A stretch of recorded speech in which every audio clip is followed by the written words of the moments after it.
wedding hall glowed behind them, golden lights, flower arches, 300 guests waiting inside. But Sarah Chen wasn't inside. She was on her knees, on the wet street, white wedding dress soaking in a stranger's blood. "Please, someone help him. He's dying." The old man's chest wound pumped blood through her fingers, his pulse fading, eyes rolling back.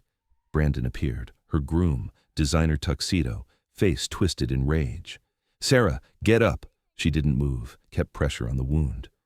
"He needs help. He needs an ambulance. You need to be at our wedding." Brandon grabbed her arm. 300 people are waiting. My parents spent $92,000. Your father borrowed money he can't pay back." "Brandon, he'll die." "I don't care." He yanked harder. "Get in the limo now," the dying man whispered. "Miss, go." "Your wedding?" Sarah looked at the old man, then at Brandon, then at the wedding hall glowing in the distance. She made her choice. "No." "What?" "I'm not leaving him." Brandon's face went white. "Then you're not marrying me." He stormed toward the wedding hall.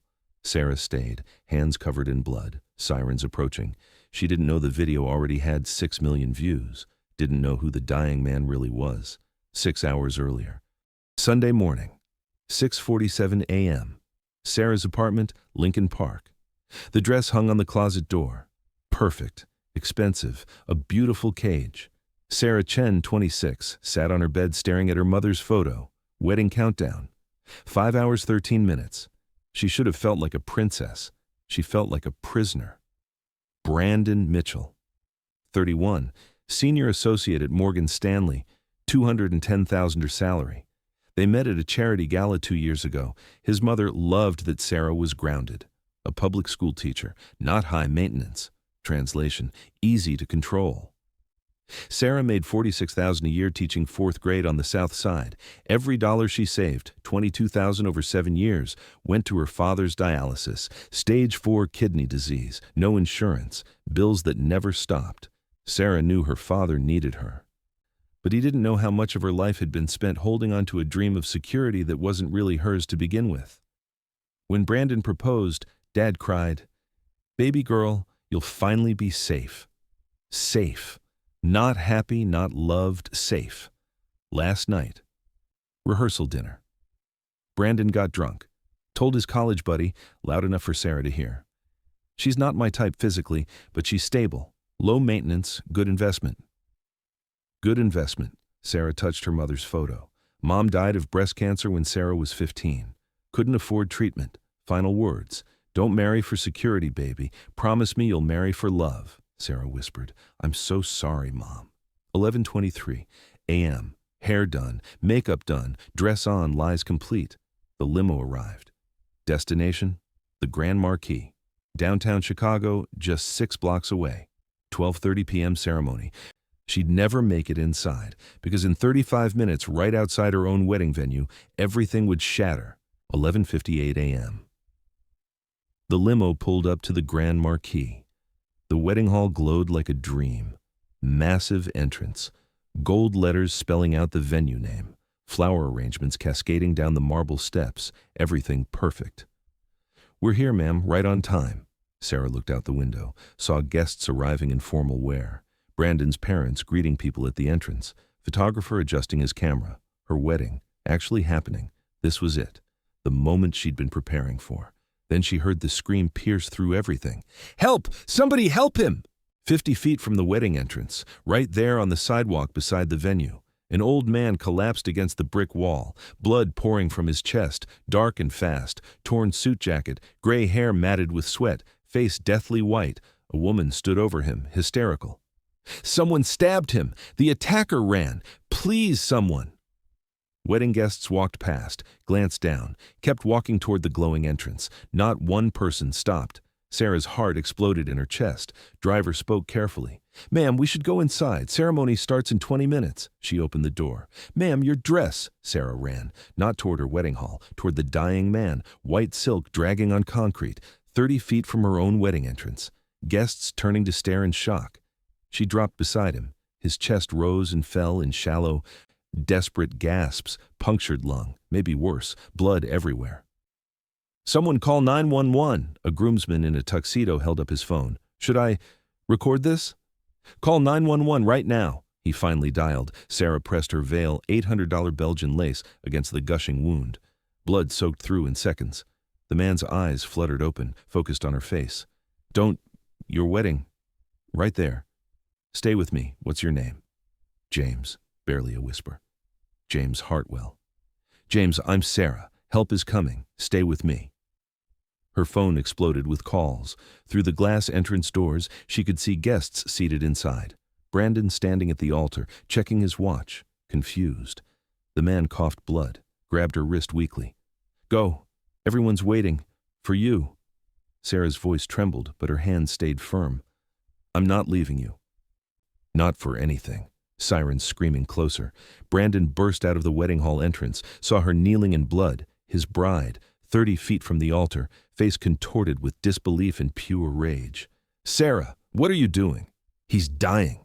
So is our wedding. Paramedics rushed past Brandon, started working on James, loading him onto a stretcher. Sarah stood to follow. Brandon blocked her path. You get in that ambulance, we're done. Over. She looked at him, at the wedding hall glowing behind him, at 300 guests watching through the windows in shock, then at the dying man being loaded into the ambulance. Then we're over. She climbed in. Brandon stood frozen at his own wedding entrance, alone, humiliated. Guests staring, photographer capturing his devastation. The ambulance pulled away from the Grand Marquis. Someone posted the video, caption, Bride saves dying man right outside her own wedding. 14 million views in 30 minutes. Sarah held James's hand as sirens screamed toward Northwestern Memorial. She had no idea who he really was. Northwestern Memorial Hospital, emergency room. 12:47 p.m. Sarah sat outside surgery, blood dried crusty on her dress, hair destroyed, makeup streaked down her face like war paint. A nurse approached. Are you family? No, I just found him. He's in surgery now, punctured lung, severe hemorrhaging. You saved his life getting him here when you did. Sarah nodded, numb, empty, real. Her phone, 68 missed calls. She listened to one voicemail, Brandon's mother, pure venom. You selfish bitch. You humiliated us in front of everyone, destroyed my son's day for a pathetic publicity stunt. We're suing you for emotional damages. $25,000. Expect papers from our attorney Monday. Delete. Next voicemail. Dad. Crying. Broken. Baby girl. What happened? Brandon's family canceled everything, sent everyone home. I borrowed $38,000 on credit cards for your half of the wedding. Now they're demanding compensation for humiliation. How will we ever? I don't know what to do. Sarah's hands trembled as she listened. The guilt of her choices pressed down on her chest like a stone. But deep down, buried under the fear and consequences, she knew she'd never regret her decision. Yet the weight of losing everything was almost unbearable. Her principal called. Voice apologetic but firm. Sarah, I'm seeing the videos. They're everywhere. Parents are calling. Very uncomfortable. The school board thinks, we need to place you on unpaid administrative leave until this situation settles down. I saved someone's life. You're controversial now. A liability. I'm truly sorry. Click. Everything collapsing in real time. Wedding destroyed. Job gone. Father drowning in debt she caused. A doctor emerged from surgery, tired but smiling slightly. Miss Chen? Yes? Mr. Hartwell is stable. Surgery was successful. He's awake now, and he's asking for you specifically. Sarah walked into recovery. James lay there, breathing tube removed, heavily bandaged, but his eyes, sharp, intelligent, very much alive. You stayed, he said softly. I couldn't leave. You lost everything for me. Your wedding, your job, everything. Sarah smiled weakly. Just a wedding. You almost lost your life. James studied her face for a long, heavy moment. Do you know who I am? James Hartwell. That's all I need to know. He almost laughed, winced from pain. Sarah Chen, 4th grade teacher, South Side, father on dialysis, ex-fiancé Brandon Mitchell, investment banker at Morgan Stanley. Sarah froze. How do you? Because I'm James Hartwell, CEO of Hartwell Global Industries, net worth $4.3 billion, and I've been investigating a massive fraud case at Morgan Stanley for the past 6 months. Sarah's world tilted sideways. Your ex-fiancé Brandon, He's been embezzling client funds, $8.7 million stolen. My forensic accounting team has documented everything. We were days away from arrests. What? I was meeting FBI agents this morning. Got stabbed in the venue parking garage by a professional hitman Brandon hired. They left me there to bleed out on the sidewalk. James squeezed her hand. You saved the man who's about to destroy your ex-fiance's entire life. Monday morning, Sarah's phone. 2,047 notifications. Twitter, York's bride who saved trending worldwide. The video, 31 million views. But Brandon's family was fighting back hard. His mother on Good Morning America. Designer Chanel suit, victim tears perfected. Sarah Chen is a calculating liar. She knew who James Hartwell was. This was a staged publicity stunt. She planned this for fame and money. Now she's trying to destroy my innocent son with completely false criminal accusations. The host pushed back. But Mr. Hartwell was actually stabbed by a hired. How do we know they weren't working together? Maybe she arranged the whole thing. My son is the real victim here. He's devastated. Comments exploded across every platform. She 100% knew who he was. This was calculated. Gold digger destroyed a wedding for a billionaire payday. Her poor father's drowning in debt because of her stunt. Sarah sat in her tiny apartment. Eviction notice taped to the door. $2,400 rent overdue. Job gone. Reputation shredded. Future obliterated. Phone rang. Unknown number. Miss Chen, this is Catherine Morrison. I'm Mr. Hartwell's chief legal counsel. Sarah's voice cracked. Is he okay? Recovering very well. He wants to see you. Today, 3 p.m. His residence at Trump Tower. I'm not sure I can... Catherine's voice was calm but carried weight. I know it's overwhelming, but you need to come meet Mr. Hartwell. He needs to speak with you today. Sarah paused. Everything in her wanted to hide forever. I don't think you need to, Miss Chen. He needs you. This is extremely important. Please. The weight in Catherine's voice made it impossible to refuse. 3:07 p.m. Trump Tower. 89th floor penthouse. Sarah wore jeans and a sweater, felt like an imposter walking through the marble and gold lobby. Catherine met her at the private elevator, sharp Armani suit, kind eyes. He's been waiting for you. The penthouse stretched endlessly, floor-to-ceiling windows overlooking all of Chicago, Lake Michigan glittering in the distance. James sat in a leather chair by the windows, bandaged but strong, eyes clear and focused. Sarah, please, sit. She sat, hands shaking uncontrollably. Catherine placed multiple folders on the glass table between them. James leaned forward. You've seen the news. Brandon's family is systematically destroying your reputation. I know. Every single word is a lie, every accusation. He opened the first folder. FBI reports, bank statements, cryptocurrency transaction records. I was stabbed by a professional hitman Brandon hired through encrypted dark web channels. FBI tracked the cryptocurrency payments, the communications. Everything leads directly back to him. He opened another folder. Financial forensic documents, spreadsheets with highlighted numbers. Brandon embezzled $8.7 million from 43 different clients over 3 years, mostly elderly retirees who trusted him. He used the money for gambling debts he hid from everyone. Luxury cars, cocaine. That $92,000 wedding? Stolen money from a 78-year-old widow's retirement account? Sarah felt physically sick. FBI raids his office Wednesday morning. He's facing 15-20 years in federal prison. His parents knew everything, helped him move and hide assets. They're being charged as accessories to fraud. James's voice softened completely, changed. But here's what really matters, Sarah. You didn't save me for money. You had no idea who I was. You saw a human being dying and you acted. No hesitation, no calculation, just pure humanity. He slid a folder toward her. This is a property deed. 5-bedroom lakefront estate in Lake Forest, Illinois. Market value $4.7 million. It's yours. Transferred into your name this morning. Mr. Hartwell, I absolutely cannot. Yes, you can. You will. He slid a check across. $100,000. Your father's medical bills. All dialysis treatments. All future care. Kidney transplant if he needs it. Everything covered forever. Tears spilled down Sarah's face. And this. He slid a contract. Director of Hartwell Foundation, $135,000 annual salary. You'll oversee all our charitable operations, education initiatives, healthcare access programs. You'll help thousands of people every single year. Why? Why me? James's eyes filled with tears for the first time. 20 years ago, my wife Rebecca collapsed in a Target parking lot. Massive heart attack. Security footage showed 73 people walked past her, stepped over her body. 73 human beings. She died alone on that cold concrete. His voice broke completely. I've spent 2 decades wondering if just one person had stopped. Just one person like you. He looked directly into Sarah's eyes.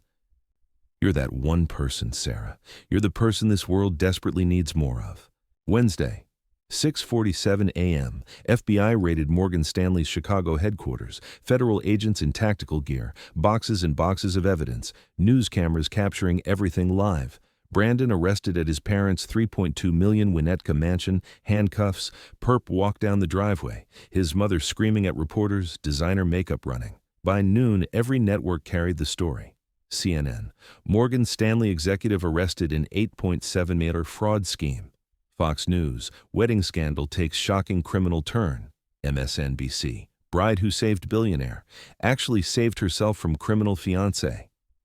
2 p.m. James held a press conference at his downtown office. Sarah stood beside him, terrified but steady. As Sarah stood before the cameras and reporters, she no longer felt the paralyzing fear that once consumed her. She wasn't the woman caught in scandal anymore. She was someone who stood up for what was right, and now the entire world would know the truth. James spoke first, calm, precise, devastating.